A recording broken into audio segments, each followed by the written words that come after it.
It's Comedy Dish. Co-starring Rick Wright and Stephen Allen Green. And here we are. And here we are. You know, after all these years of working together with you on various projects, I think my mind has convinced me that I must be Stephen Allen wrong. The opposite of me. Or Yeah, something. and I'm still never going to get used to calling you Brian Seff, even though that's your name. Yeah, no, I'm totally fine with everyone calling me Rick. You know, that's in fact, I'm keeping Rick as my DJ name because it just DJ Rick Wright just sounds really good. It's like Ronnie Golden, Rick Wright. Yeah, great names. Yeah. So, yes, I lost my DJ gig at the King's Head, but yeah, sorry to hear about that. But I've got a part-time DJ gig at the same pub where I do the quiz every Tuesday because they've started having DJs there, and it pays a lot better than what I got at King's Head, and the I'm in more familiar territory, shall we say. I mean, I am booked downstairs on the 27th of January. So as a comic? Yeah, for downstairs, yes. I'm so envious. If I was in London, I'd come and see you, hang out, and have beer. So that's my plan for next year. You said that last year and the year before we had COVID. Have you thought of combining the two, DJing and quiz, like waka waka waka waka waka waka waka? Who was the first prime minister after World War I? Waka waka waka waka. Have you thought of maybe doing that? Yeah, I don't do enough stuff with the microphone yet. I mean, when I DJ'd on New Year's Eve, I got really warmed up with the microphone and started playing with the audience. But I'm going to have to see how it goes with this one because I have to do 4 hours on this next gig I've got, which isn't until 22nd of January or 22nd of December. It's right before Christmas. But they kind of hired me because I said I've got a lot of Christmas records, so they said, well, that'll be perfect. Then we'll do the weekend before Christmas. So one of my favorite Tim Burton movies, by the way. Okay. Yes. The weekend before Christmas. I've forgotten what. Oh, The Nightmare Before Christmas. Yeah, I never saw that one, so I missed it. But I genuinely like Tim Burton's stuff because I mean, his first movie was Pee-wee's Big Adventure. First movie as a director. So his first feature movie, but he made, which I never saw. Yeah, of course, your connection to Pee-wee, but he made a film through Disney, I think, possibly through Cal Arts, which is a school my brother went to that Paul Rubens went to. Of course, well, Cal Arts. He said they went to Cal Arts. Yes. Yeah. But Tim Burton made a short which I've never seen. I want to see, and if anyone's out there wants to send me the link. It's called Frankenweenie. Oh, I've heard of that. Yes. Right. That's probably why Paul enlisted him because for the Pee-wee movie. Yeah. And not only was that Tim Burton's first feature film, full-length film, it was also the first film that Danny Elfman did the soundtrack for. Oh, wow. And, of course, he wrote the theme to The Simpsons, so he gets a few $1,000s every day. Must be a hard life. Yeah.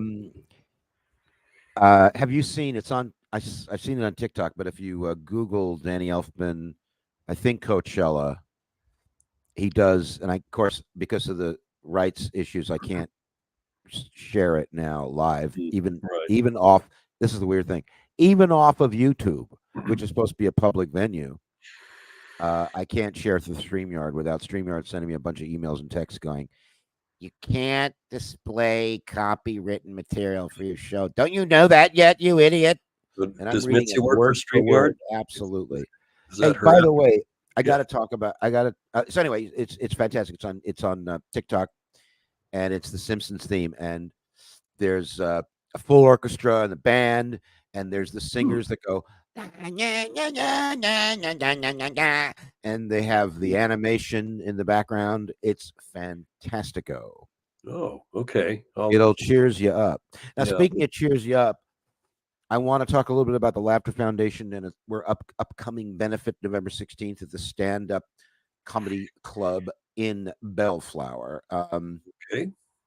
I just want to say some positive things about it. I can't really think of anything negative to say about it, but I'll try. Yeah. What are you going to say? Oh, it really sucks. It So really will suck. We guarantee it will suck. okay. No, it's gonna be great. So first of all, big shout out to John at the club, who's just so cooperative and nice and wonderful. Also, I emailed Johnny Buss to see if he would allow my mentioning his name in any press clippings or promotion. He was all for it, so that's good. And it's people are helping. Comics are helping promote it. Comics are how they, doing things in the background for me and Oh, for this project. And I think I mentioned that Comedy Gives Back. So Zoe Friedman's organization is going to administer the money, so we write them a check and then they pay our vendors rather than. are you emceeing this show? Turns out I'm going to be. Okay. I initially wanted Frazier to do it, and then after the really great emceeing gig I experienced down in Keith Ray's Huntington Beach gig, I was convinced that's my forte. And I also, I'm good. I'm good at bringing a show alive and keeping it alive. And nobody wants to be an MC here anyway. It's looked down upon. Yeah. I love it. You're just they think, oh well, the MCs never get the props, and they're Yeah. just they're there just to get the room going and then yield to whoever comes on, and that's that's not the case. And in fact, that's one of the things I respected over here, was that the guys they hired to be compares MCs were seasoned professionals, and they really knew they could have worked as regular acts, but comparing, it just meant they had to commit for the whole evening, but they get more than anyone else on the bill. It's this. Yeah, exactly right. On point, on point, on point. There's one point I'd like to expand a little bit that you mentioned, which is I've actually seen it repeatedly, that the way the MC is booked here in LA, I don't know if it's that way in San Francisco, maybe, I don't know. It definitely was at the Punchline. Well, you don't know what I was going to say. Okay, yeah, I'm I saying, think I know, but okay, what do you think? What do you think I'm going to say? well, I just remember when I was first working solo, I called the Punchline, and they said, we like to start our comics as MCs, and that took me back. I mean, because I didn't think of myself as an MC anyway. But Well, okay, here's what I was going to say. What I was going to say was that the bookers in LA seem to think exactly what you're saying, which is that there's no skill to being an MC. All you have to do is go on stage, thank the previous act, see how the audience is doing, and then introduce the next act and get off stage. Maybe throw a joke in there. It is so much more than that. And it's being the emissary between three factions, between the comedy club and the audience and yourself, and the audience and not just yourself, the comedy club and the audience and the show. So you are presenting a show on behalf of the fictional comedy club. My name is Steve Allen Green. I'm your host on behalf of the comedy club. Please welcome. Restrooms in the back. Those are your waitresses. Don't even, know what they say? You know what they say a lot here, which I think is insane? They say, keep your table talk to a minimum. Are you kidding? And there's people in the audience going, table talk? I didn't know we could do that. So right. It's giving people permission to talk.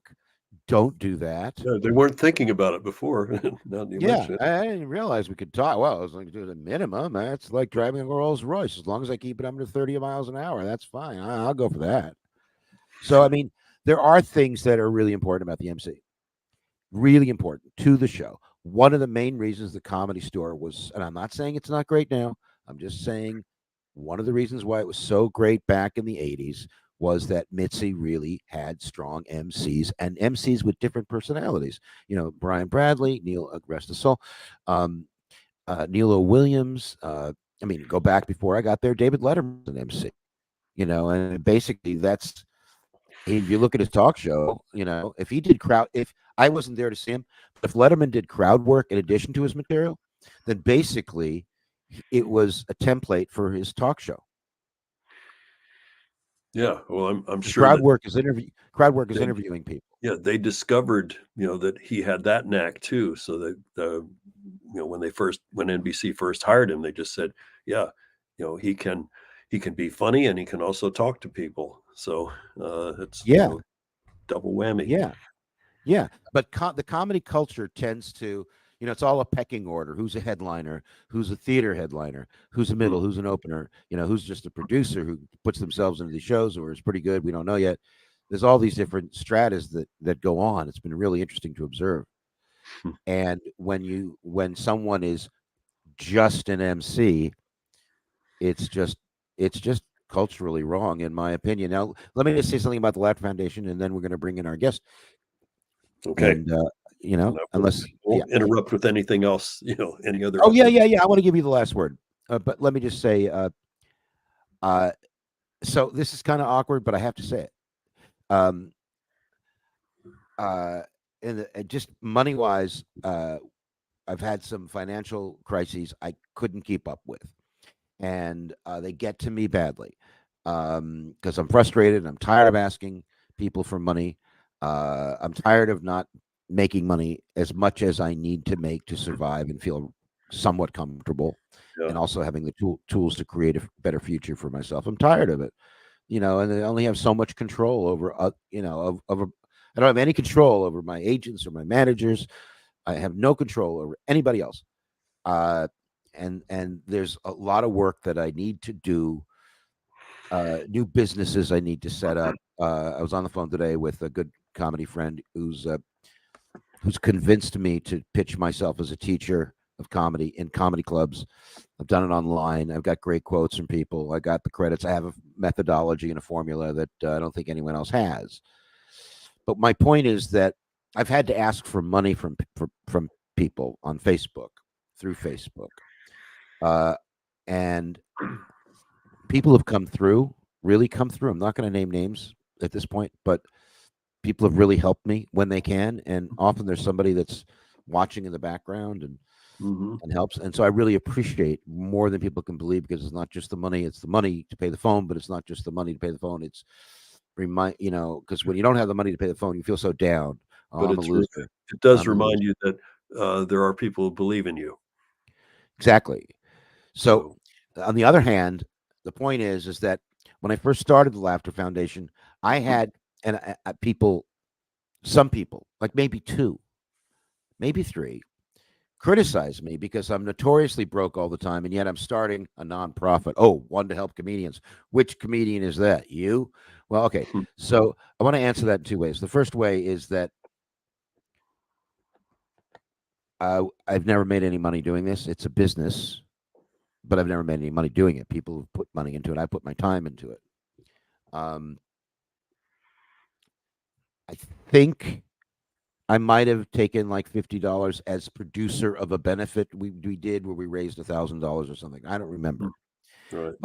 But it would be be really hard to prove that. Anyway, so what I'm saying is that we're becoming a 501c3 again. And we're going to have an accounting, and the money from this show is going to Comedy Gives Back, and then they're going to take a very small administrative fee, and they're going to pay our vendors, and they're going to pay our beneficiaries, which is wonderful. I thank them. I think it's great. But here's my only point, and I know I'm sorry, Quentin, I'm taking a little longer, but this has been a big issue for the last 24, 48 hours.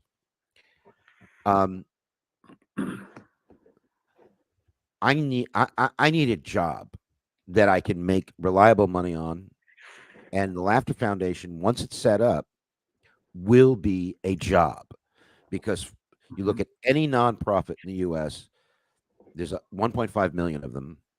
They have administration fee is called, and I've done a lot of research on this. Some of these nonprofits are up to the 90%, meaning for every dollar you give, 90 cents goes into the running of the foundation, i.e., into the pocket of the president and CEO. We've always operated on, was it 22%? And that money, that of that 22%, it would go towards website design and maintenance, promotional material, venue rental, equipment purchase, things to run the business.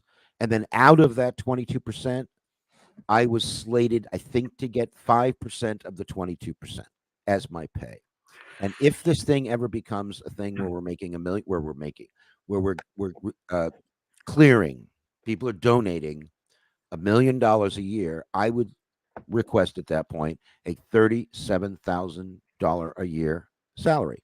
That's all I need. I've got my Social Security. I can live cheap. I don't have to dine at Musso's. I just want a job with purpose and dependability and to help others. And here's my final point. My final point is, when I lost everything in 2009 and I started going couch surfing homeless and trying to figure it out and suffering and struggling and hating myself and hating life, when I started doing that, the only way I could get help, or at least I thought I could get help, and I did get help, was by reaching out to friends privately or on social media, Facebook back then. And I was in sales in the early 80s, telesales. So what I'm saying is, the only skills I've been able to trade, aside from driving Uber, for money since I've been back, is writing comedy, driving Uber, teaching comedy, and raising funds for myself and my own personal fucking problems. I post something about, oh, we got bed bugs, and I got to sleep on the floor. Oh, poor me. The next thing I know, somebody sends me a mattress. Or last night, my phone bill is due tonight at midnight. I made the mistake of taking $100 advance on Uber yesterday. They have this thing where you've taken advance, you have to take the full 100. I needed to buy gas. I needed to buy a burrito. It was midnight. I didn't give a fuck at that point. So now what it means is I'm not going to earn any money from Uber until I pay back that $100, which could be two or three sessions, which could be a day and a half to 3 days. Here's my point, and I keep saying here's my point. I'm good at raising money for myself. The idea of the Laughter Foundation is to use those skills, raising money for myself and raising it for other people. I've already done that. We helped a comedian in Denver, a well-known comedian from eviction. We helped another one from eviction. I just think that's what's going on, and I needed to get this off my chest because this is a very big deal for me if this show works. And you look at the great people and buy tickets, and that's all I'm going to say. All right, we'll be right back with what? I was going to say, let's at least bring him out there and make sure he hasn't fallen asleep or anything. So. No, he's there. He's there. I can see him. He's in the that's green room. Right. You can't see him. See him. I can't. Yeah. Oh yeah.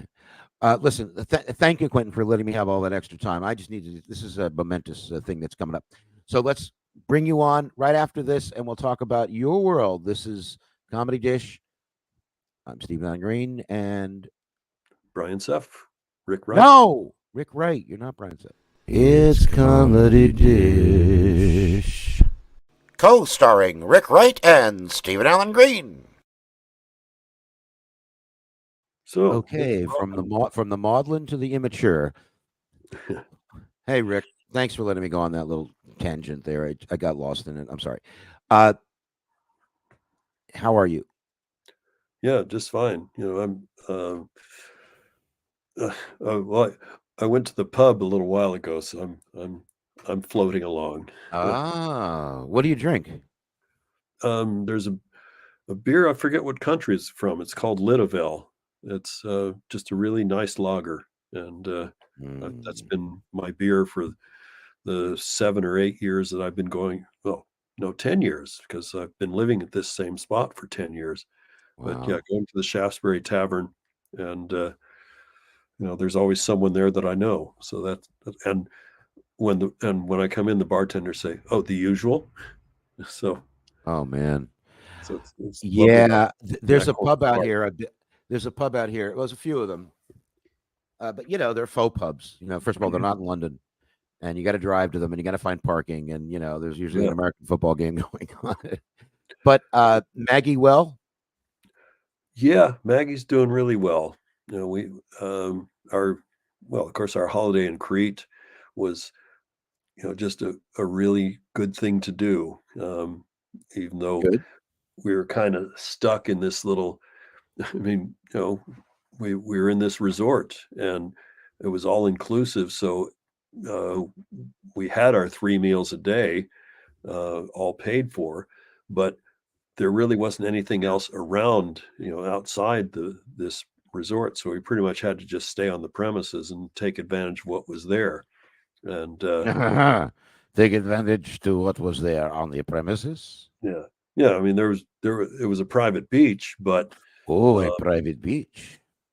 yes, there was lots of rocks to get to actual water. Oh, to get the So, rocks, to get to the waters. All right. so, Well, I'm glad you yeah. guys had a nice time. That's nice. It reminds me of when Kim, my last British heartthrob, and I used to go to Crete and Spain, and get away from London and the beers. I can just smell the beer. I can just hear the echoes in the pub. I miss it so much. I'll see you next year. Let's bring on our guest. Finally, Stephen. Finally. Yes. And by the way, I like this length of opening. I think, next time you could take control of it, but I didn't mean, I just like the length of it. Anyway, what can I say about our guest? He's an old friend from the Comedy Store, and he's a comedian and an actor. He was in Repo Man and General Hospital. And he proves there's more than one Quentin in Hollywood. Quentin also produced and hosted the Latino Comedy Room way back before there were even taco trucks. I wrote that. And plus, and this is like the best part of it. You and I have questions, I'm sure. He was Mitzi's chauffeur. Hmm. Yeah. Okay, so she confided a lot in him, probably. Yeah. Let's dig for We'll the gold. find out the dirt. Please And welcome, and he, Mr. welcome him. Excuse me. Burp. Please welcome Quentin Gutierrez. Hey. Thank you, brothers. Nice Yeah. seeing you guys again. Old school. Old school, exactly. Oh, Yeah. we were there at the beginning. Nobody was nobody, remember? Yeah. Well, we when I first started there, I'd be on the bill with Jim Carrey, uh, and Sam Kinison, of course, and Dice and all. And they were in. We were all kind of in the same boat. It's just that their stars were rising. I was just getting going. But what years were you there? I know you were. Let's put it this way. I'm going to be 63.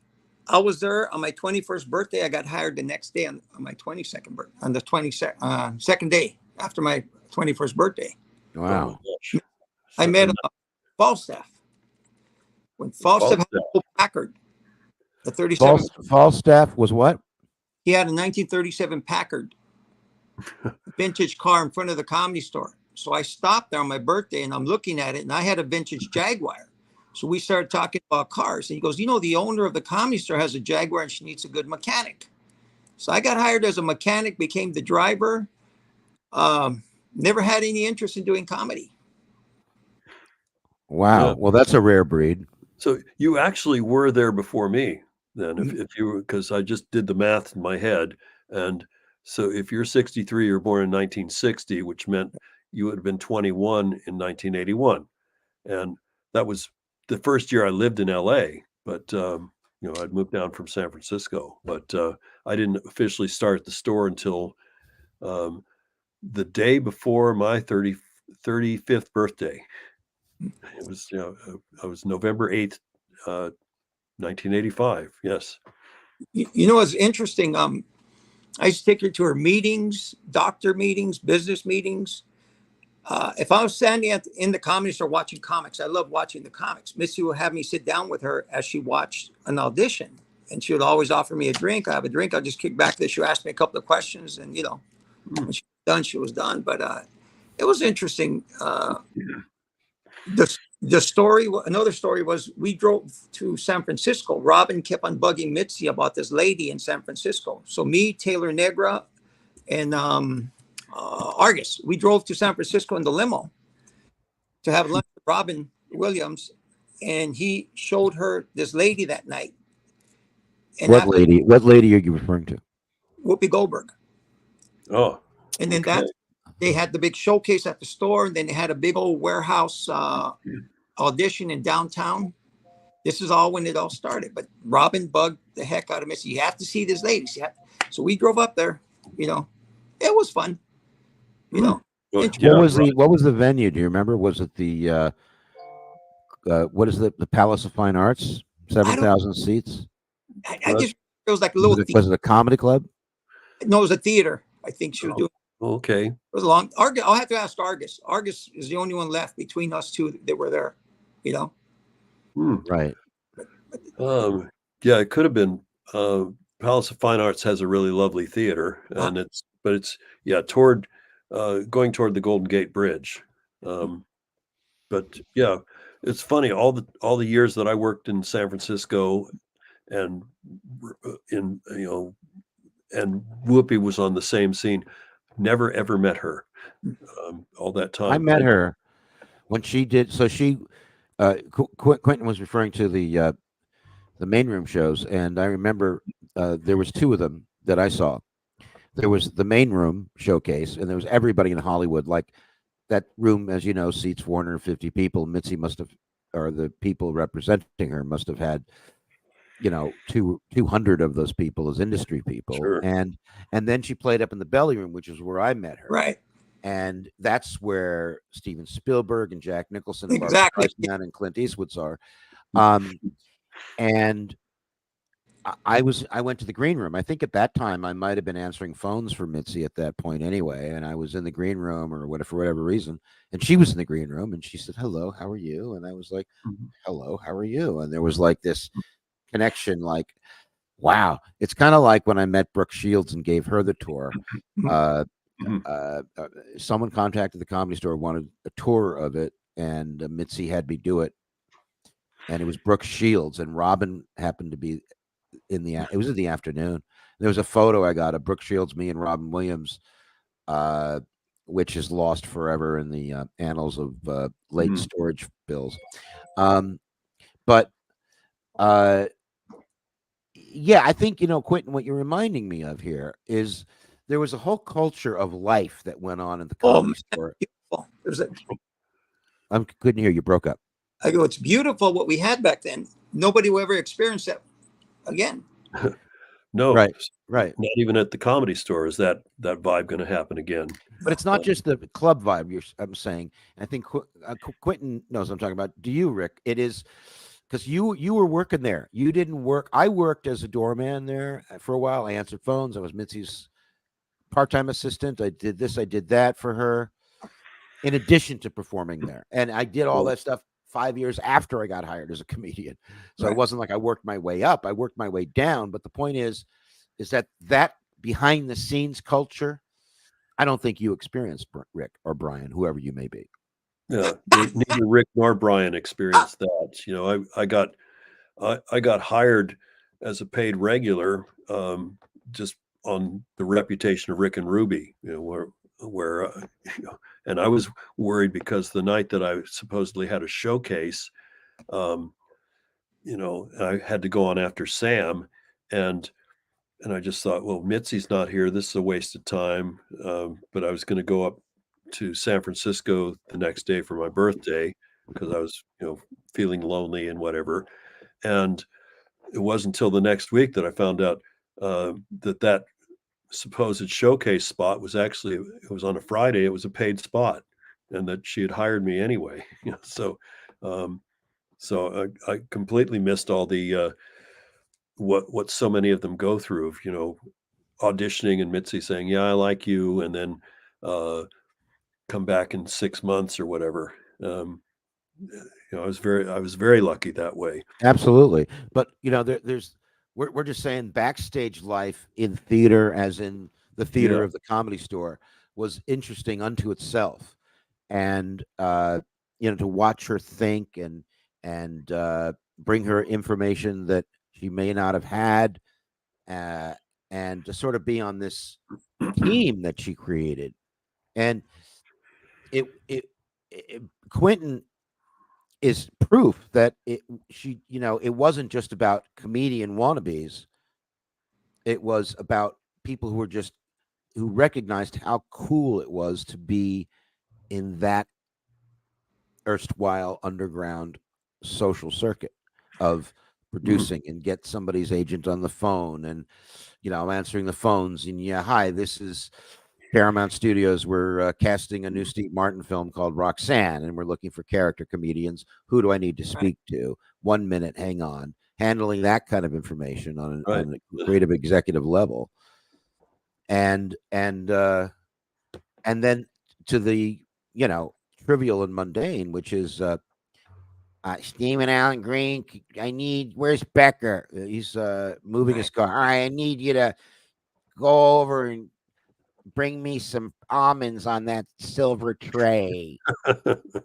Okay, Mitzi, you got it. And so, if it was around today, I would be like, here you go, madame. Oh, bro. I would go pick her up in the mornings at her house, and Linda was the house lady. So I would always drink coffee and wait for her to come down, and she would always offer me breakfast and stuff. I would always be ready for her. It was really interesting. And then I would take her on these long trips, like to La Jolla or to her weekend retreats up in Palm Springs. She always talked about her kids, how much she loved her kids, bro. And she would crack up in the back seat. I'd just look at her, and she would always thank me. She was always good to me. I talked to one guy one time, and all he could hear was another comic always crying he didn't get the spot. You know what I'm saying? And if she liked you, you're going to get it. You're going to get all that time. She's going to make you who you are. She's going to develop you. One day I had to do the back door security, and she said, "Quentin, nobody come in the back door. Nobody. Okay, so here comes Jamie Foxx. Quit, let me in the back door. The back door. I got to go. I go to the front door. I'm going to be famous one day." Yeah, right.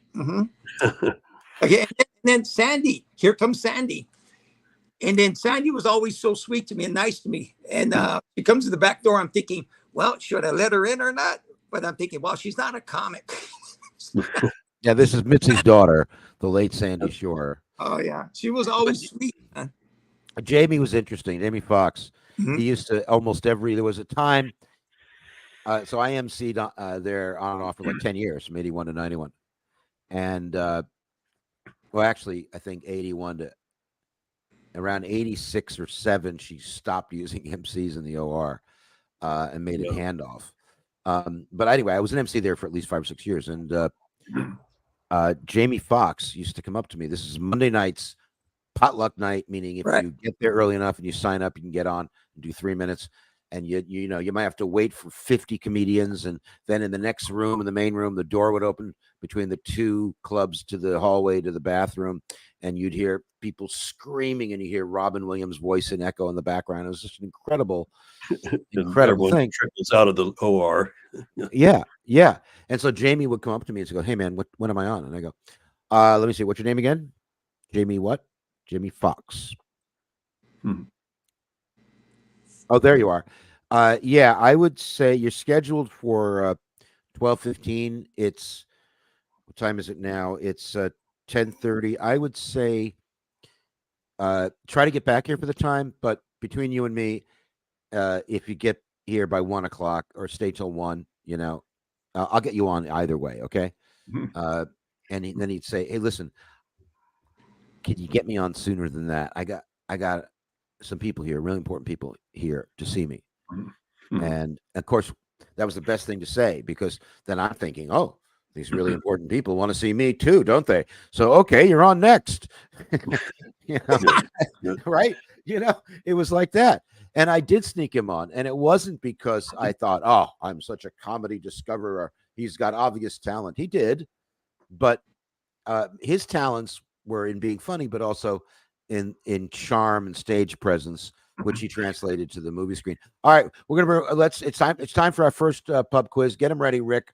Okay. We're having a great time. This comedy dish, and we have Quentin Gutierrez, and just proving there's more than one Quentin in this town.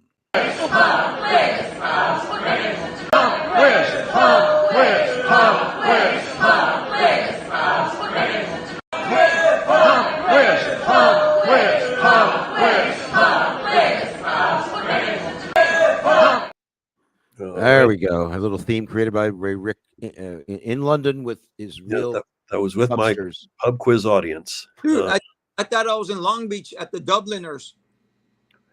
Oh, Okay, well, let's go that there. an Irish tavern in. Okay. That's Bono's hangout. Oh, okay. When he Was he that comes after to he SoCal. split from Cher? No comment. No, the other. Yeah, there's another Bono. You know, just like there's another Quentin. There's another Bono. You know? Oh, I see. All right. Wait, let me put my Bono glasses on. Wait a minute. There you go. That's me. Oh, there we go. Okay. First No. question, Rick. First question. Quizmaster Rick Wright. Thank you. Thank you very much. Thank you very much. First one concerns U.S. presidents. What U.S. president used Fleetwood Mac's "Don't Stop" for his campaign, and also got their approval to use it? They got their approval to use it. Yeah, not Trump would just pick songs. McGovern. What was his name? McGovern. No, the song hadn't come out when McGovern was running for president. Okay. Well, dude, I can't Google it because I'm on my phone. That's messed up. Can't Google it anyway, man. Come on. Yeah. Repo Man. I want to talk about Repo Man. Give us a clue.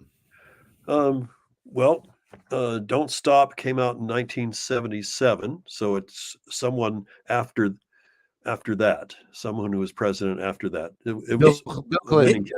Jimmy Carter. Bill Clinton. It was Bill Clinton. Yes. Okay. Yay, Bill Clinton. Okay. One zip, or 1-0, as they say here. 1-0. You know, they say instead of zero or nothing, they say nil. Nil. Okay. Children's television. What was it? I didn't hear it. In what decade did Sesame Street debut? Oh, damn. What decade? Decade. Yeah. The 1960s. Yeah, it was 1969. Yes. All right. 2-0. 2-0. Okay. Names the same. A part of a car and a brand of guitar. Fender and a Fender. Fender is right. Fender is correct. Damn. 2-1. So should we have one more in this round and then? Yeah. Okay. Well, I got a good one. Who did Quentin and Mitzi's go repo their car? You know about that story?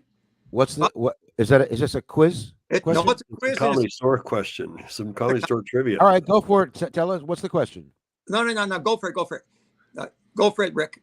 Well, I like your question. Okay, so basically, one day Mitzi calls me, right? Well, actually, I repoed 2 employees of the Comedy Store's car. So the first one, I didn't want to do it, and I went back and forth. I had to go to. It wasn't Danny Stone's Cadillac, was it?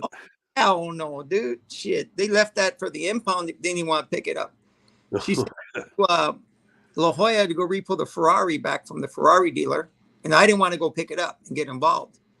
You know, because Ferraris are fucking fixing again. You know, they're always breaking down. That was one. The second one was interesting. She went with me, so she calls me up and says, "Quentin, bring your tow truck and the extra keys. We're gonna go repo the Comedy Store wagon. Remember the little wagon, the Nissan with the emblem on the side." Yeah. When you say wagon, do you mean station wagon or do you Station mean wagon? Yeah, station flatbed? wagon. So the Datsun. It was originally Paulie's car, but then he gave it to the But Comedy. it was a station, right? But it was a mini station wagon or a flatbed. No, the little B210 station wagon. It Okay, was I don't remember it, but okay. So Mitzi calls me. I go pick her up at nighttime at her house in Doheny in the tow truck. And she jumps in the tow truck and she told me where to go at a pub.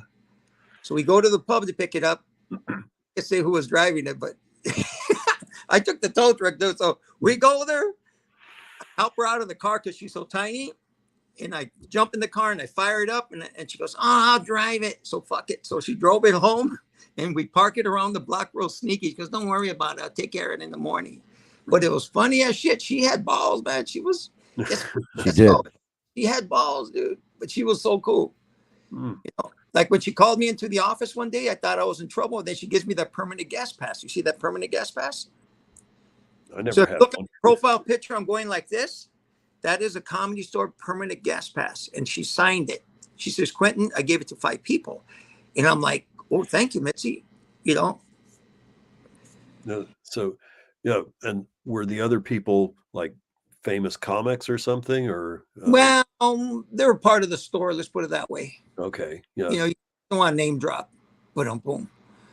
Yeah. But, you know, she owned the cars and she wanted them back. And so I had to go do my thing.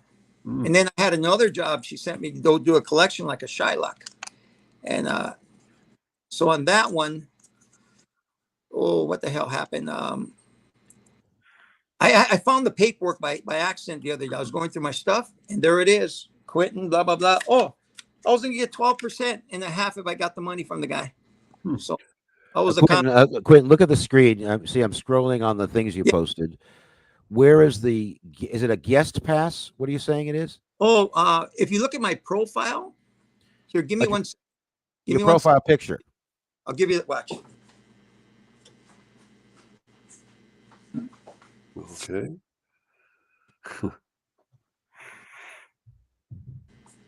So this card's all beat up.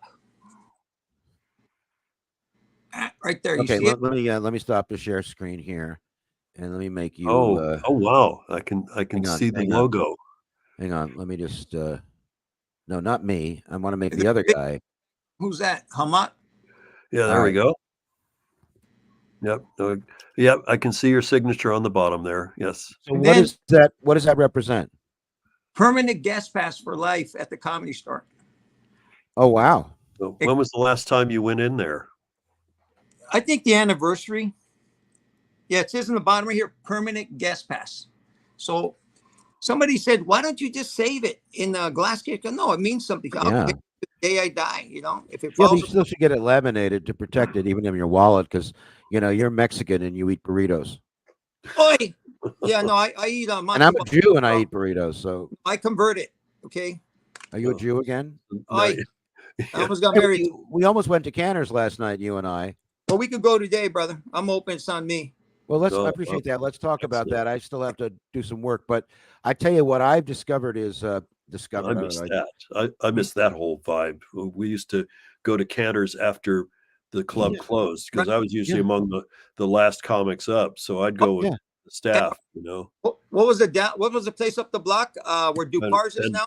Ben Frank's. Ben Frank's, yeah. Oh, always Ben Frank's. Yeah, Sam would always treat everybody when we'd go with him. But Cantor's was fun too, because I remember I'd sit next to Ralph Valadez, who would the phone guy. He ordered. He'd always order a double order of it. Right. That was Fred Asparagus. Yeah, Fred Asparagus too. Yeah. On the night Kennison's funeral, we went to the Denny's. He was all drunk after fighting with Kennison's brother, and we're at the Denny's. The rock and roll Denny's, yeah. And he has 2 orders right there, right? We just walk in. We met him there, 2 orders. Then he gets sick and go, oh God, all over the whole freaking table.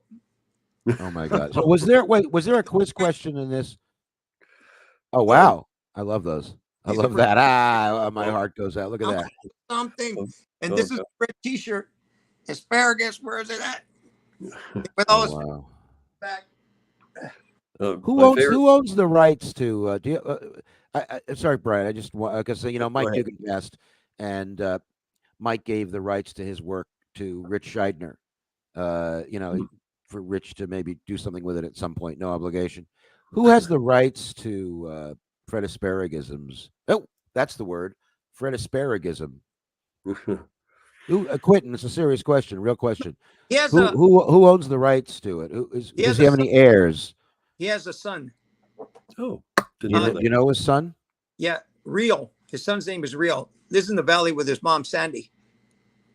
Okay. Right. because I mean he's got stuff that could be marketed, and maybe I could advise. Not looking for money for doing it, but you know, I I would still suggest that. remember the one time I saw Fred do stand up, and he had one great line where he's just saying, "So I'm coming out of the club, and I'm going to my car, and there's these 4 black guys there, and I didn't know what they wanted, so I robbed them."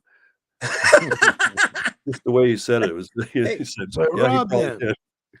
Oh, he had the perfect delivery about everything. Yeah. His delivery was just, his line about, when he did the character, you beat me, you beat me, you beat me, he beat me, he beat me, he beat me. I like a little bit, but not like that. I mean, he was fucking, and he was, he was great. Him, Brian Bradley, and Robin Williams. When you put those 3 together on stage, Yes. it was magic. Yeah. It was, Yeah. What would you say, Quentin? Here's a question for you. What would you say in terms of comedy producing and creating the magic that was the Comedy Store? What would you say Mitzi's greatest strength was, or her superpower? oh my God! She whenever she figured she liked you, she'll develop you.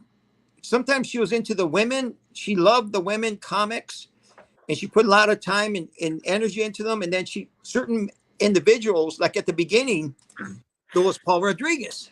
Okay. And I remember we had the big premiere at her house. Norman Lear was there. My brother-in-law was there, Eddie Olmos. And, she just, certain people were developed, but then after you develop that person, if they screw it up, it's on them, I mean, a lot of these guys that we see that we knew that grew up, they made it. They knew how to make it. I mean, in the industry, you could destroy yourself so easy. Drugs, alcohol, psychology. Let me ask you this, both of you guys. Who was, I'm sure, was there ever an example, and if there was more than one, what's the worst, of a person that Mitzi personally developed, gave spots, brought in writers, had discussions, rolled tape, played back, that became famous and burned her? Oh, shoot. Mm. I would hear some names once in a while. I can't remember them off the top of my head. And if I did, I couldn't really say them. But you know what I'm saying? She had a couple that she felt betrayed, but the majority of them, they made their mark and they moved on. Once she put the stamp on them, it was, Yeah. But yeah, when she would have some big event, most of those people that had moved on to fame and fortune would come back and do something. that for favor. The favor Yeah. was, I remember Letterman's a prime example of that. A really good example. Came back and hosted, I think it was on Showtime, or HBO, the Comedy Store 15th anniversary show. He hosted that, and he was a huge star. The thing about Letterman was that he was. I can't think of anybody else other than maybe Pee Wee Herman, but Letterman is. I was changing the subject here for a moment. I just am kind of having an insight right now that Letterman was a perfect combination of mainstream and cult. I don't mean cult. Underground. Edgy, Underground. yeah. Underground. Okay. No, underground. Not just edgy. Edgy means cursing and yelling. And talking at subjects that are nasty. I'm saying underground, aka well, not aka, but an example of i.e. Fire Sign Theater, or even Cheech and Chong in the early days. Certainly George Carlin before he became famous. But an underground, National Lampoon records. Things that were really culturally challenging and intellectual, the committee, that kind of thing.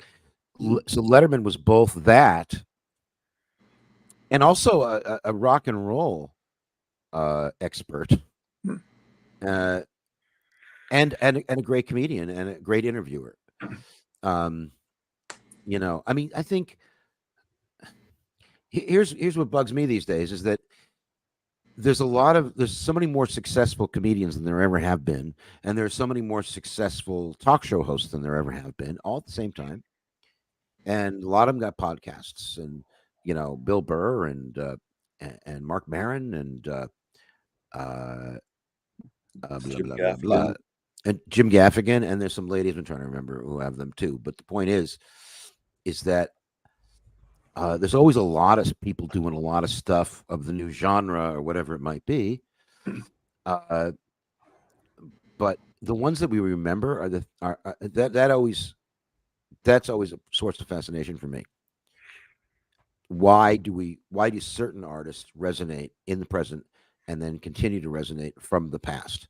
That just blows my mind. Yeah. Do you think that the people that are making it now are not going to be remembered when they pass on? Is that No, I don't care about funerals, and I think that also the people who are making it obviously are a lot younger than me, and so there's a whole language and culture that I won't ever understand uh, completely. Maybe I understand a tiny 5% of it, and maybe a little bit of another 5% is, oh, well, same thing when I was your age, that kind of bullshit that we didn't like hearing. All I got to do is go back, I go back to 1964 when I was 8 years old, and the Beatles were such a big thing, and I was enchanted by them like everybody else. And the parents were saying, it's screaming, it's noise. What do they see in it? And you can't, it's John Sebastian. You can't explain to a stranger rock and roll. And I think so. I can turn away from Saturday Night Live, okay, and confirm with my fellow boomers, this is shit. It wasn't as funny as it was when, Dan True. Aykroyd, but true, what is true? That it isn't, or that I can do that? Because those are two separate things. Well, it's true. It's the original cast, like the original cast from the store. Remember when the booths used to be filled up with all the big studios, HBO and all them, and they used to be there just to watch comics. And there would be a whole booth full of corporate people, and people, oh, fuck, all corporates here, and you're like, we'd be urban and like, Sure. who's you going to think you think they stopped coming? I mean, the store got some bad rep in the late '80s, early '90s with the gangs coming in and stuff like that. The industry stayed away for a while. No, there's a little more to that I can't talk about. There was a couple bumps in the road, and like I worked on General Hospital, and I think it's Marvin Mitchelson. He was the head casting guy. He knew Mitzi, so he had me sit. Marvin Mitchelson's the lawyer. The lawyer. Okay, what was darn? He was the casting guy from. His name was Marvin Page, I think. Does that sound right? Mitchelson was the lawyer. Okay, yeah. And then, but it was Page. So we had a big conversation. He knew Mitzi and everything. He sat me down. He made me sit there for about an hour. Next morning, I was on the set. Boom, featured. And then I worked on and off for 5 years. But he was good. But he goes, yeah, Mitzi's a great businesswoman, but she's real. When Mitzi does a deal, it's one of those clad deals. So he goes, it's hard to do business with her, but I love her. But yeah. Marvin Page, I think it was Page. I think part of that. I'm not defending Mitzi. I'm just saying part of that was being a woman in the late 70s and through the 80s, a powerful woman who basically controlled a monopoly. Right. And I mean, that's the bottom line. We did not have the internet. We did not have TikTok. And all we had was the improv, which was important, basically. But I think what it speaks to is that both clubs are in West Hollywood. Mm-hmm. West Hollywood is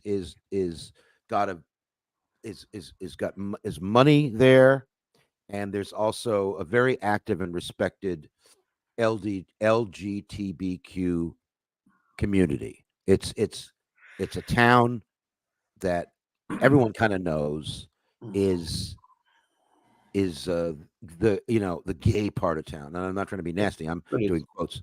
But it's also a bastion of liberalism. That was my next thing, is that once it's that, absolutely, liberalism and creativity.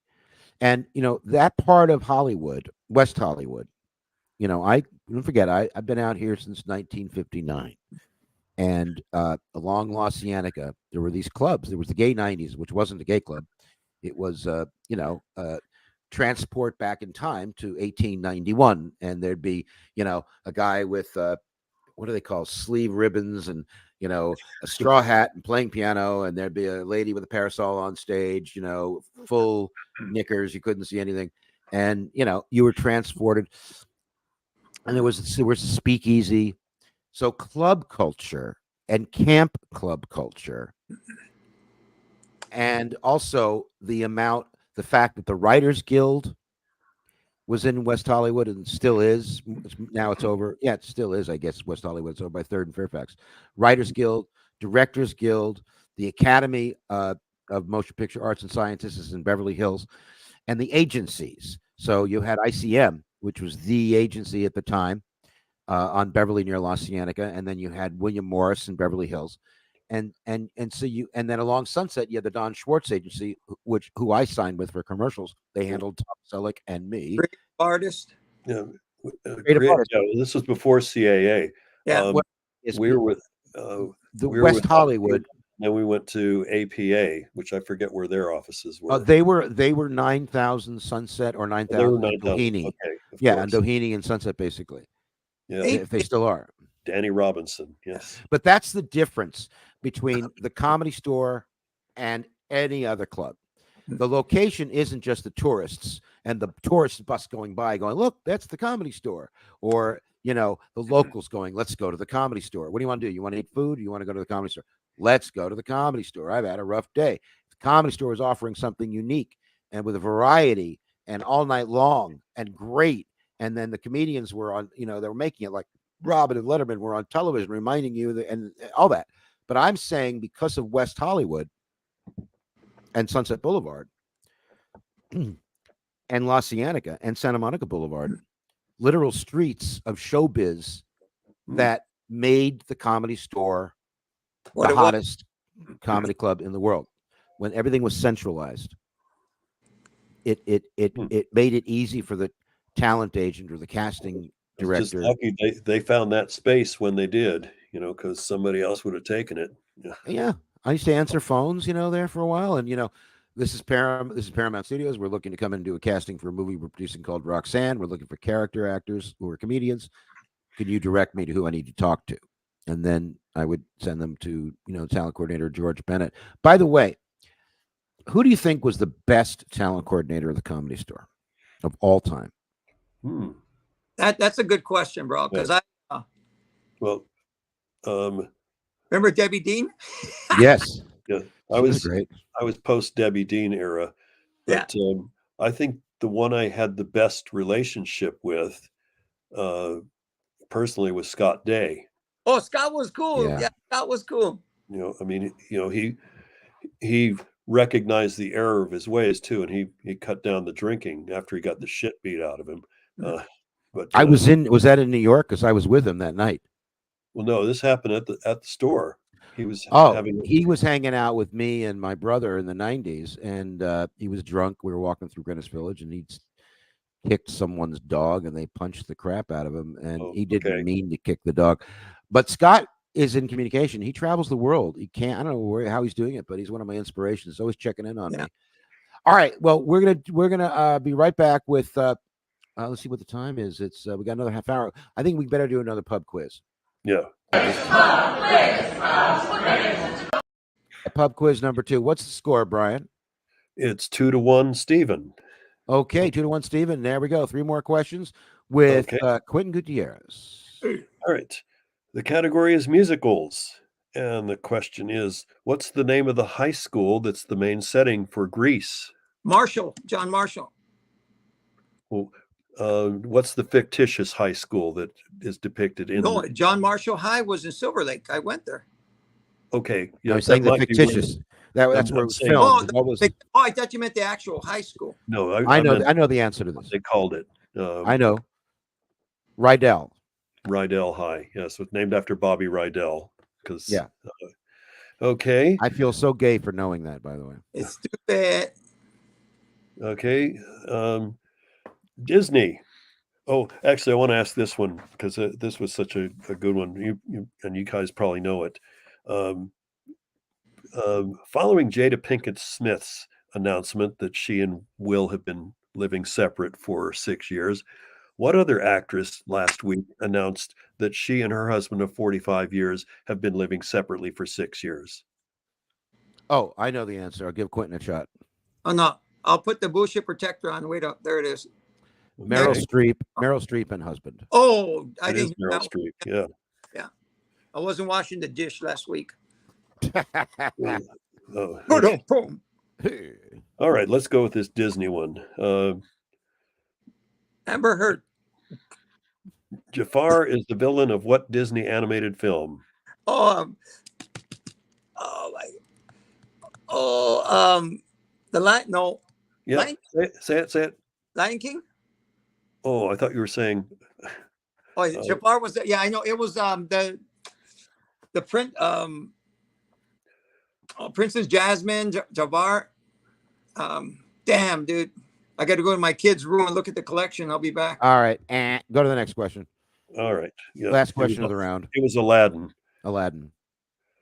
Aladdin. There you go. Okay. Olympics. This one got some interesting responses. What was the first martial art to be an Olympic competition? Kvetching. No, martial. No. Martial Oh. art. Martial Yeah. High. Yeah, we're back to martial high. Yeah. Karate. It's not karate. Judo. Judo. Judo. Yeah. But You he both said it at first. He the said same time. judish. Quentin said judish. The Yeah. other. Is that the same thing? Hey. Yeah. Jujitsu. All right. He gets the point, not me. Okay. All right. What's Okay, the score? What's I think it's 4-2. 4-2, Stephen. All right. Okay, one more. One more. I like this one. Amusements. In what century was the jigsaw puzzle invented by a Londoner named John Spilsbury? 13? I mean, in the 30s? No, what century? Oh, century? Yeah. I'd say my guess is the 18th century. Well, that would be correct, actually. It was 1762 that the first jigsaw puzzle was I think created. the And what was it, by the way? A show is picture of fixed. what? You guys know each other. It's fixed. This Well, show. we're definitely asking white boy questions. I think the last round, Brian, you have to be fair and write some Mexican questions. Okay. Do me? All right. All right. Listen, we're gonna be right back. We got our new segment. You're joining us in this one, Quentin. It's called Nicked. It's about comedians consciously or unconsciously borrowing material from other Oh, comedians. hey, I got Yeah. That's you've been hacked.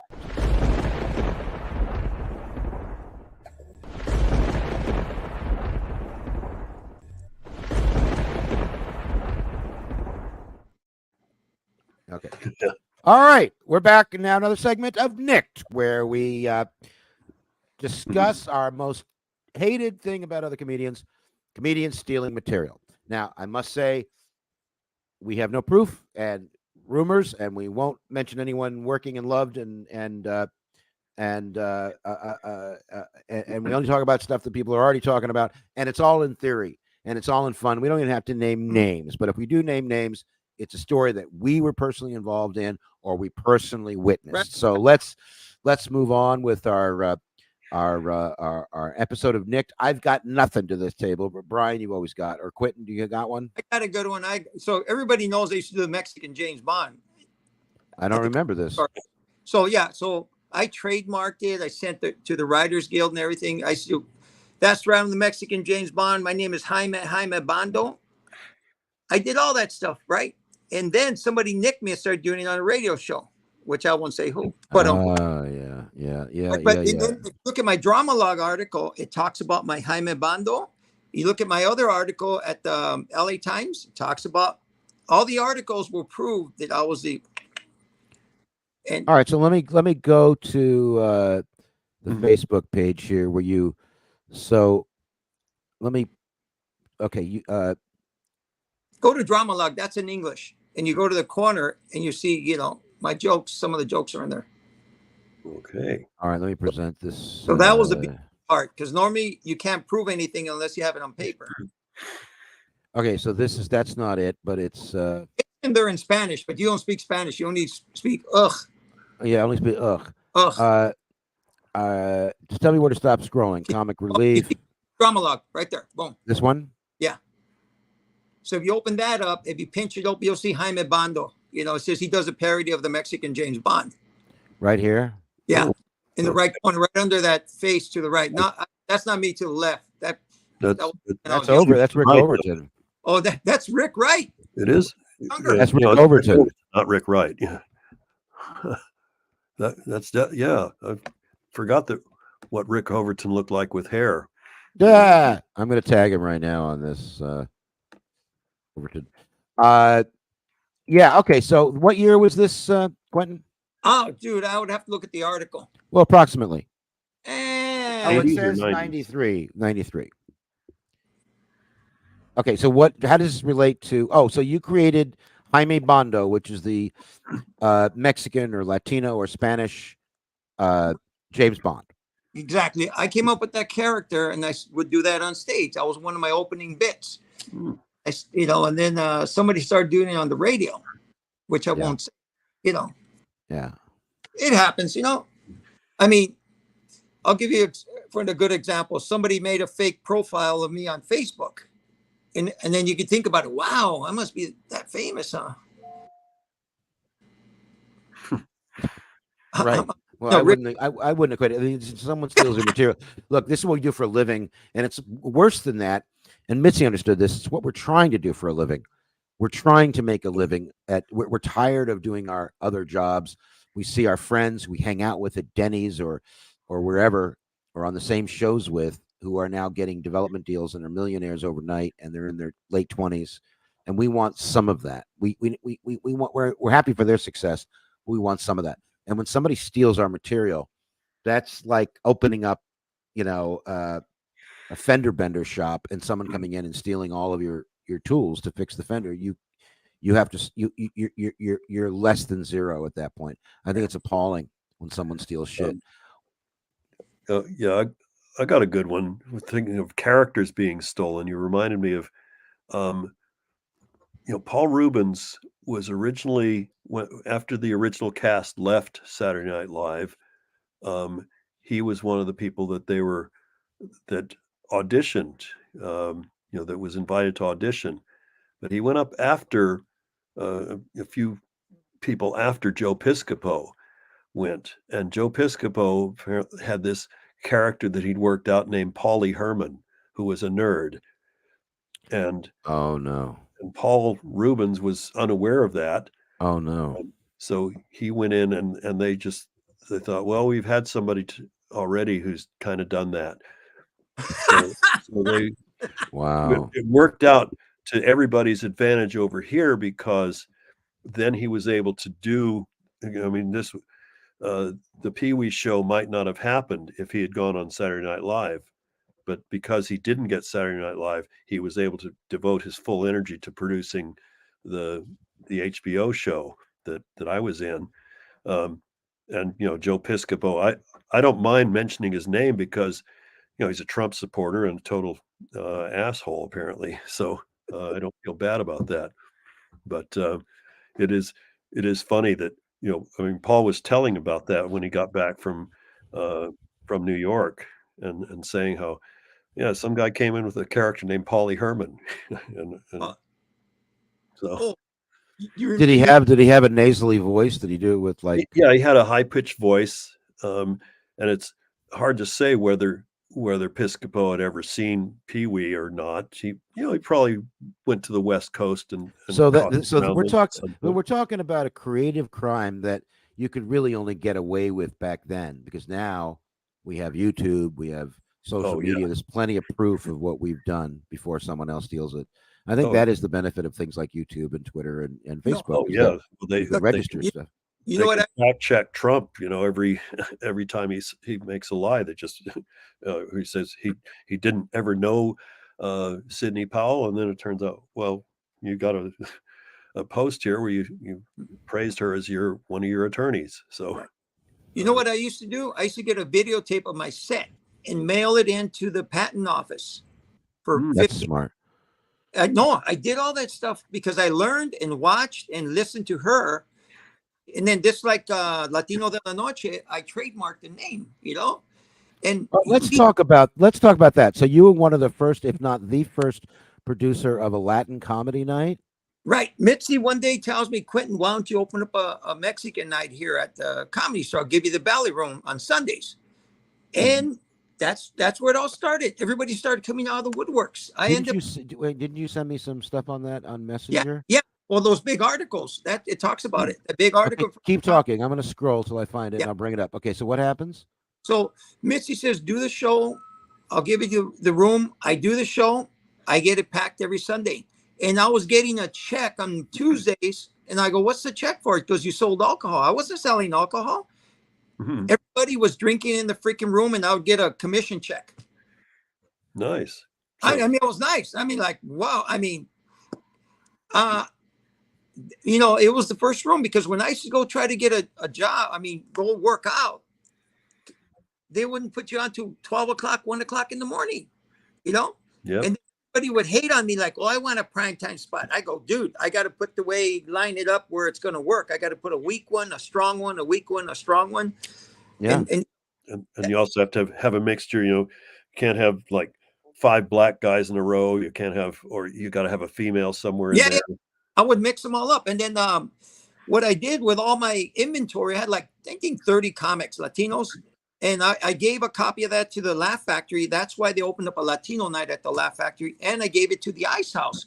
Bob Stain at the Ice House gave me a beautiful letter, which is in that, in there on the attachments, you know. But Bob Stain thanked me for being a professional. And like I go, dude, I just want all these people to work right there in the middle. Bob Stain. Yeah.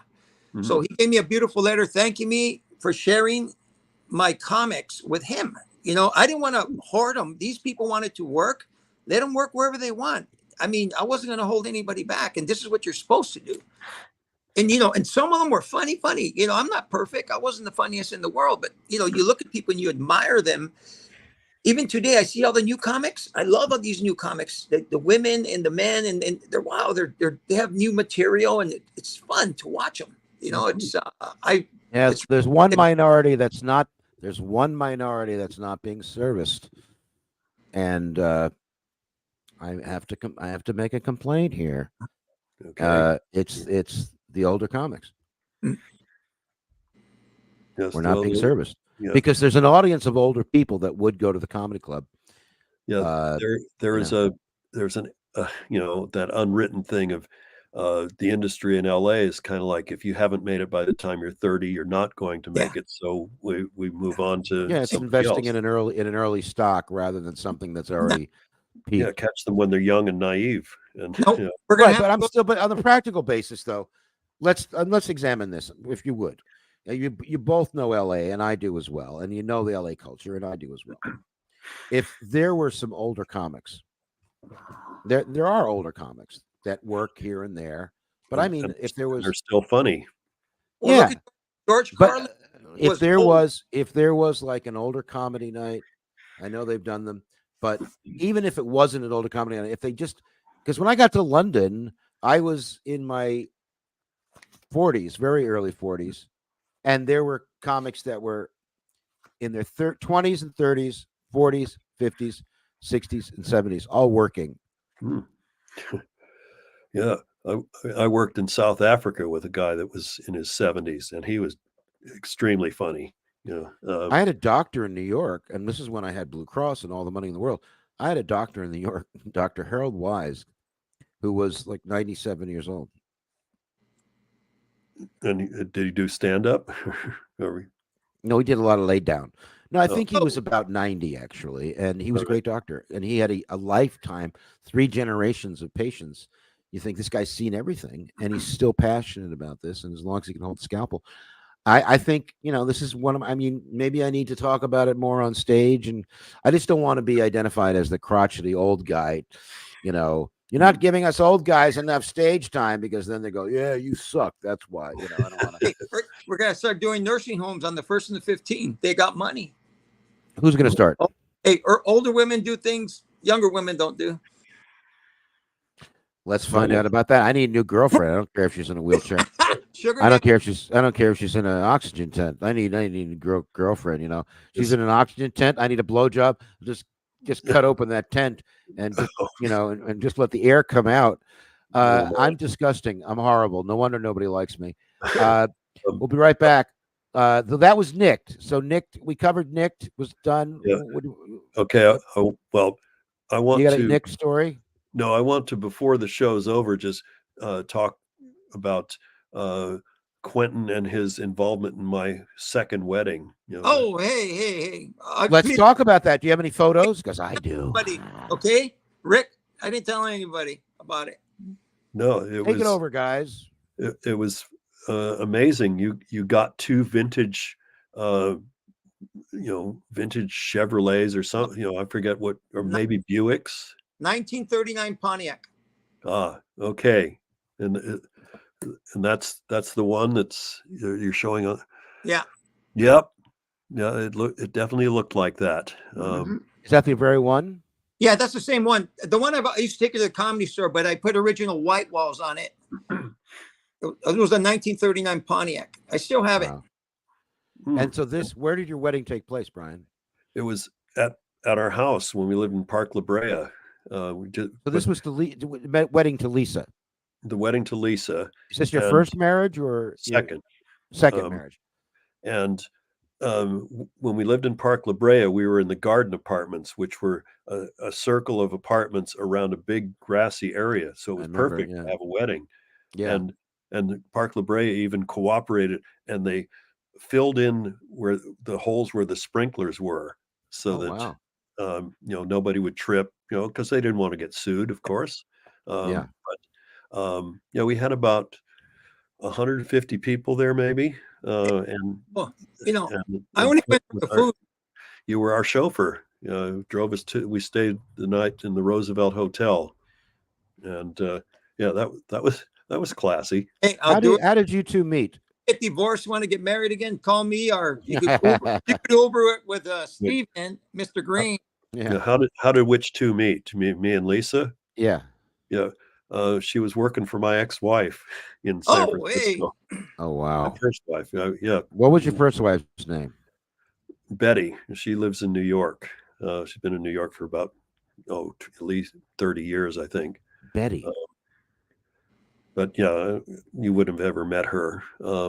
But yeah, she had a little boutique in San Francisco, which she had before we ever met. And then I went in there when after I moved to LA. I was just up there visiting. I thought, well, come and say hello to Betty, and it turned out, and Lisa was working there, and we hit it off that way. So. Did you hit on Lisa in front of Betty? No, Betty wasn't there. Oh, Betty wasn't there. Where's Quentin? We lost Quentin. Oh, shoot. Quentin. Yep. We still got your audio. Are you hunting up another picture or something? But anyway, yes. So Q-Man. It was my ITT man jacked it up, And by the way, is it Quentin or Quentin? It depends if you're paying me or not. Oh. So what they write on the check, if they spell it Quentin, then as long as you can cash your check, brother, that's all that matters. Yeah, my checking account in America used to say Brian Seff, DBA Rick Wright, so that I could get checks written to Rick Wright, and they were fine with it. So, but yeah, I've never. The only time I was ever introduced on stage as Brian Seff was before I even thought I was going to do solo stand-up. That's the other Quentin. Yes, I don't know who's the lumberjack in the picture with him, but that's the brownie guy from the tissues. Ah, okay. I don't understand, but it feels like a put down. I'm gonna have my lawyers contact you. This is taken at the Comedy Store in the it's called Sacred Ground. It's the area out through the back where the Pac-Man machine used to be. And that's where comics could go hang out and smoke. It's kind of a cool area. You got to be a paid regular. I love that. I remember once we were all sitting around talking about Monty Hoffman, and Yeah. and they're all passing the joint around and laughing and telling Monty stories, and then Monty shows up, and Yeah. everyone's, hey Monty, how you doing? It was like just a complete turnabout. Well, Don Barris is there, and of course, before he passed away, the lovely Jeff Scott was there a lot. Yeah. And before he moved to Austin, Joe Rogan was there, and that's where I met Quentin. So he was holding court, and I went out and just saw him and got involved in the conversation. Well, you Very had cool the guy. BMW. I'm sorry, what? You had Oh, BMW. no, okay, I was talking about something else, but I met his father, Tony Tarantino. You ever meet him? No, what's Tony do? Tony's supposed to be in the movie too. That's Quentin Tarantino's father. He doesn't drink. He'll smoke cigarettes and drink coffee all day long. So I met him through Bob DeBrino, a producer.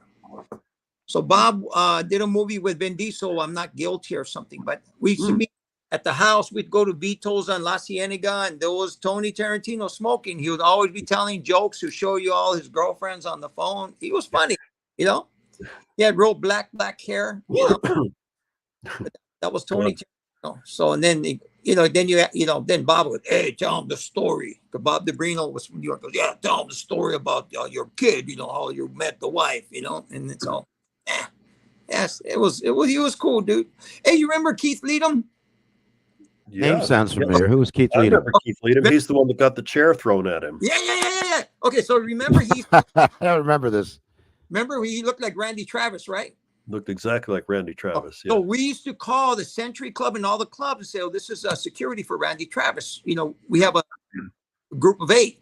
Oh, yeah, come on in. We used to tell keep your mouth shut. We'd get into the clubs all the time. We went to 8. It was fun. I can't remember who in the heck was it. But Was he a Comedy Store regular or a Monday nighter? He was a doorman. He was a doorman. So he's been a regular. He was trying to be a comic. He was aspiring to be a comic, I think. Dude, because of him, long as he didn't talk, we got into the Century Club. We got into the That's cool. I love that. Those were the good old days, man. They were the good old days. Tell us the chair getting thrown at him story. What's that? What's that about? He said the N-word on stage. So a black guy got up. Really? On a Monday night. Yeah, missed him. Yeah, did he use the word? Did he use the word as a insult, he used or it as a pejorative? He would make the point because they weren't. It was on those Monday nights in the OR. It was largely the black audience, and any white comic that got up, unless they were really good, they just got booed off stage. And Keith is up there. And he'd already, he hadn't been at the store for a while, and he says, when they're not responding or booing, and he just goes, "Well, I've been away from this club for 3 months, and I come back on end night, and and apparently a chair just it just flew right through their bone." Yeah, that was kind of disrespectful. Although I do remember Todd, of course, the Todd. Remember what he did with the Comedy Store sign, the round sign, the lighted sign? He went up one Monday night with black tape, masking tape, not African American tape. I mean, just black tape, big, thick tape, and crossed out, hid the R-E. So it said Comedy Stowe. Comedy Stowe. I didn't see that one. I just knew at the end of the night, Todd would go, "Hey, Quentin, give me a ride to Pink Dots." He always wanted to get a little bottle, Yep. I remember Todd knows that there was on that billboard across the street from the store. They had an ad for the Improv. And I remember that. Todd and Sparky and a few other people who managed to climb up to right underneath and write their names on that. I mean, that's a very risky thing to do, but they did it. And then Chris Collins, remember Chris Collins? Yeah, he and I were good friends. Oh yeah, he was good, dude. And he got the voice of Skeletor. Skeletor. Yeah, and he was in The Simpsons too. Yeah, was he? No. And the first couple years The Simpsons was on, he really remember his little black falcon? Yeah. he and I were neighbors in Hollywood and good friends. Right. He was cool, dude. I miss him. He was a great guy, and he was a great comic. I saw him in San Francisco at the San Francisco Comedy Competition in the finals, and he was running neck and neck. It should have been really Matt Weinhold was the audience's favorite. Yeah. And I thought Matt was like a Robin Williams in another dimension kind of character. Yeah, he had a Really nice funny guy. 50s hairdo. So Yeah. uh, But Chris won the night, and you know, he had problems, some serious problems, drug related. We all know that. I mean, Anyway, we're running out of time. We just Okay. got 5 minutes left. We could do one more pub quiz, and then we're going to say bye-byes. And we Hey, gotta wait, get but we have to say, back in the day, the drugs were good. Back in the day, today, oh yeah, I don't know. I haven't. can't What'd make you the say? comparison. What? I just know that the last time I did cocaine was about in 2007, and I hadn't done it for at least 10 years at that point. Hey. And I went right to sleep as soon as I remember the bag man from the Comedy Store? You talk about depends. wait. Is that good-looking Middle Eastern guy that worked as a waiter in the Bellevue? Right. Magic. Oh, that guy, yes. Majid, yeah. Everybody. Magic. Yes. Oh, yes. Quiz. Sorry. Just want to Okay. get this done. Want to get this done. All right. What's the score before we begin? 4-2. Okay. All right. Emma Lazarus's poem, The New Colossus, is inscribed on the base of what U.S. landmark? Kim Kardashian's ass.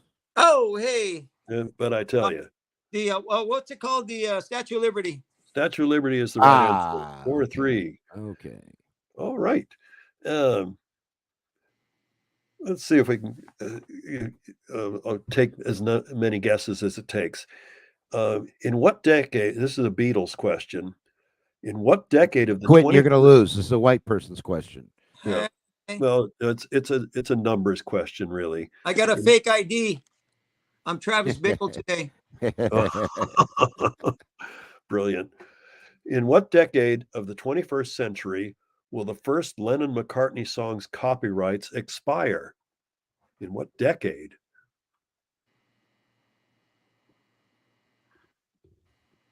Good one. It's all you, Stephen Allen. You get a cannoli if you win. In the 2030s. Nope. Further on than that. The 2050s. 2050s is correct. 90 years. Wow. It's Quentin 95 gets the actually. Freddie told. 95. All right. Freddie He told. told- Okay, it's 4-4. So it's 4-4, even score. Who's that knocking at the door? It's time now for our game question, tie-breaking, all or nothing question. Whoever gets this wins the pub quiz. Over to you, All Rick. right. Okay. I'm going to make sure it's a good one. A good one. Winner gets a ride home in a LAPD cop car. From All right. Cocktails. Cocktails. This got it now. This can't be a white person's question, Rick. Cocktail sounds like a white person's question. Well, okay, and it's actually not a cocktail. What is the mixed drink made from champagne and stout malt liquor? Oh, it ain't a mimosa. It sounds ghetto. King Cobra. Oh, that's so close. Well, it's you have any guess, Stephen? No, It's called a black velvet. Oh, hey. Have you heard that? Okay, here's one. This is kind of Mexican. In what Texas city is the Alamo? In the Alamo in Texas. Yeah. Well, in what city is the Alamo located? Well, I have to watch a Pee Wee Herman movie again. Yeah, there's no basement in the Alamo. What? Yeah. Austin? It's No. not Austin. Dallas, not Dallas. Shoot. What's the other big one?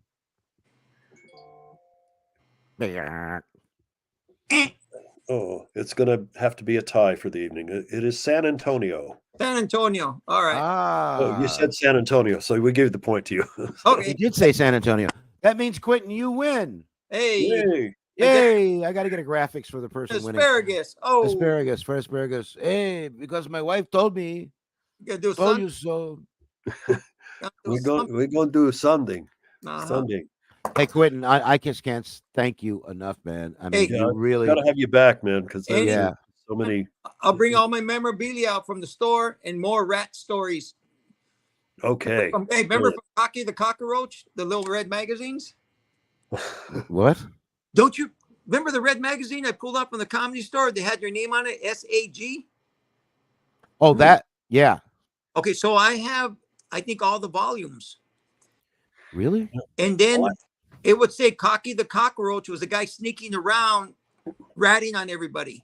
You remember that? This was the thing I did or I'm gonna involved show in? you No, something. it's in the little magazine. Who wrote the magazine? Biff and Maynard, I think. Oh, the Daily Pike. Yeah, it was Biff and Oh, the Daily and Daily me. Pike, of course. Yeah. It was the three of us.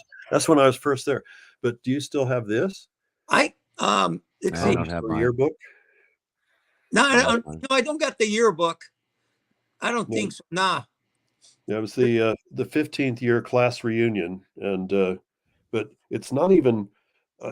I don't know whose copy this is, but a lot of people signed it, and I signed it too. So, but anyway, yeah, it's from the 15th. Yeah, it says 15th year class reunion. So, but I'm in there. I think if you go to the club today, still on the kitchen wall is a big, like laminated on wood, reproduction or printing of the publicity shot for that or the ad for it. Oh, I remember that. Yes. Yeah.